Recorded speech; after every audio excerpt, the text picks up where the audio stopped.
नमस्कार साथियों, मैं डॉक्टर उमाशंकर सिंह। मेरे चैनल में आपका बहुत बहुत स्वागत है। साथियों, आइए आज हम जानते हैं गठिया बात के बारे में, यानी कि जिसे हम गाउटी आर्थराइटिस बोलते हैं। मैं आपको बता दूं कि इसको बताने से पहले मैं आपसे सबसे पहले रिक्वेस्ट करूंगा कि आप मेरे चैनल को सब्सक्राइब कर लीजिए, उसके साथ साथ बेल आइकन को भी दबा दीजिए ताकि मैं जो भी वीडियो बनाऊं वो आपको आसानी से मिल जाए। तो चलिए शुरू करते हैं। गठिया और आर्थराइटिस, साथियों जिसे गठिया और बात बोलते हैं और इसको हम गाउटी आर्थराइटिस भी बोलते हैं। तो गाउटी आर्थराइटिस क्या होता है, सबसे पहले मैं आपको ये बता दूं, इसके बाद होम्योपैथिक इलाज बताऊंगा।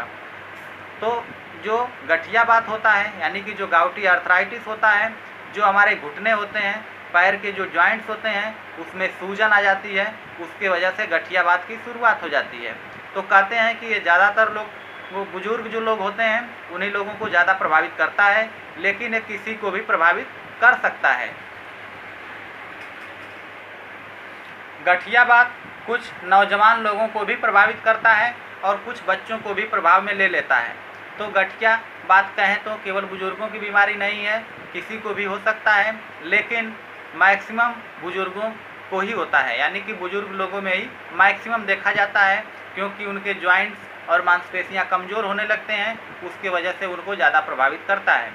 मैं आपको बता दूं, जो हमारे जॉइंट्स होते हैं, जॉइंट्स में यूरेट क्रिस्टल के इकट्ठा हो जाने से, यानी कि संचय हो जाने की वजह से वहाँ पे सूजन आ जाती है और दर्द होने लगता है। उसी को हम गठिया बात की शुरुआत कहते हैं। यानी कि जो यूरेट क्रिस्टल होते हैं ये बहुत ही नुकसानदेह होते हैं हमारे जोड़ों के लिए, और अगर किसी वजह से यानी कि कभी चोट लग गई है, चोट लगने की वजह से भी कुछ दिन बाद उसमें इकट्ठा होने लगते हैं। तो साथियों, यदि यूरेट क्रिस्टल इकट्ठा होने लगते हैं तो सूजन बढ़ जाती है और सूजन बढ़ने की वजह से दर्द होने लगता है। तो इसी को हम गठिया बात कहते हैं। गठिया बात का डिस्क्रिप्शन अगर मैं देने लगूं तो साथियों बहुत लंबा प्रेस्क्राइब हो जाएगा, यानी कि बहुत ही बड़ा डिस्क्रिप्शन हो जाएगा, लेकिन शॉर्ट में बताते हुए और फिर आपको मैं होम्योपैथिक कुछ दवाएं भी बता दूं जो कि बहुत ही अच्छा काम करती हैं। सबसे पहले मैं आपको यदि होम्योपैथिक दवा का नाम लूँगा तो वह है कालचिकम। यह गठिया के लिए सबसे अच्छी होम्योपैथिक दवाओं में से एक माना जाता है और अक्सर इसकी यानी कि कहते हैं कि इसकी सिफारिश की जाती है यूज करने के लिए, यानी कि जब सबसे अधिक ध्यान देने योग्य लक्षण दोनों पैरों में एक साथ हों, यानी दोनों पैरों में, अंगुलियों में एक साथ दर्द सभी जोड़ों में होने लगे तो आपको कालचिकम देना है। कालचिकम बहुत ही अच्छा काम करती है और बहुत ही आरामदेह होती है गठिया बात के लिए। कालचिकम के बाद दूसरी मेडिसिन का नाम लूँगा लीडमपाल। यह भी गठिया के लिए बहुत ही प्रभावी होती है। सूजन हो गई हो, दर्द हो रहा हो तो उसमें आप लीडमपाल दे सकते हैं, लेकिन इसमें शूटिंग पेन होता है, जैसे लगता है कि गोली लग रही है, यानी कि शूटिंग पेन होता है, एकदम एकाएक दर्द होगी फिर कुछ आराम मिल जाएगा, यानी कि शूटिंग पेन अगर हो रही है तो आप लीडमपाल देंगे। इसके बाद मैं आपको बता दूं बेंजोइक एसिड, तीसरी मेडिसिन है बेंजोइक एसिड। यह गठिया सहित सभी बीमारियों के लिए सबसे प्रसिद्ध समाधानों में से एक माना जाता है, यानी कि बेंजोइक एसिड को।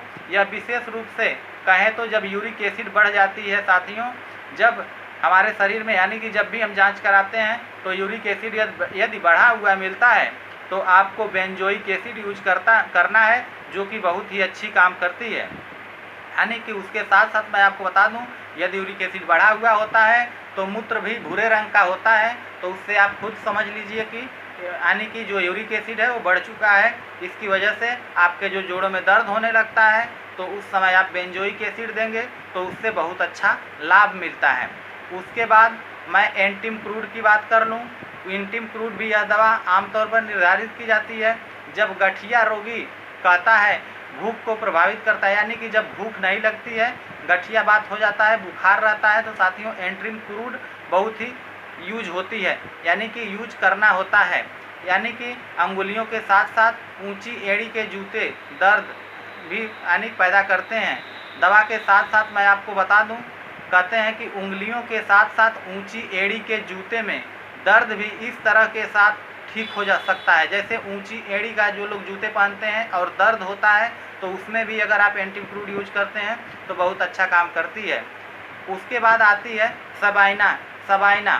साथियों एक सबाइना जो है कि होम्योपैथिक मेडिसिन है। मूत्र से संबंधित अन्य महिलाओं की समस्याओं के साथ साथ अगर पैरों अंगुलियों की दिक्कत है तो सबाइना यूज करेंगे।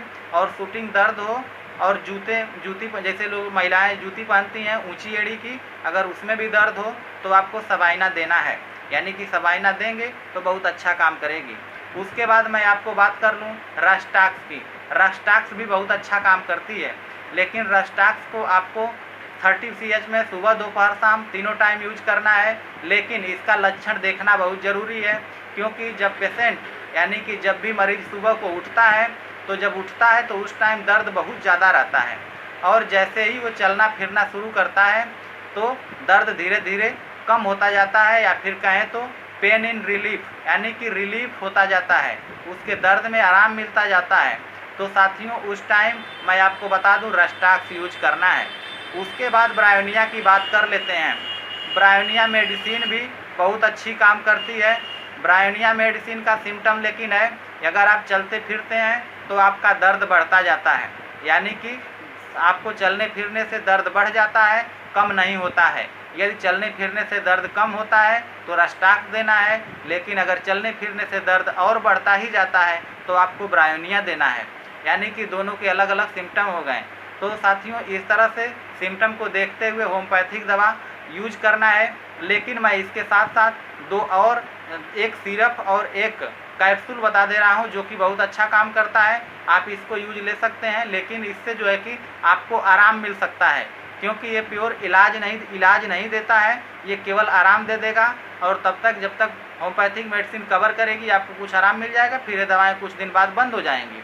साथियों सबसे पहले रियूमेटिक फ्रेश की बात कर लूँ।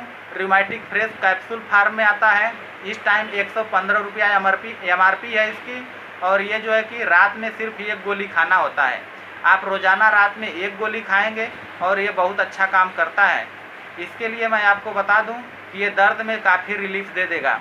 उसके साथ साथ एक सिरप आता है रियुमा क्योर सिरप।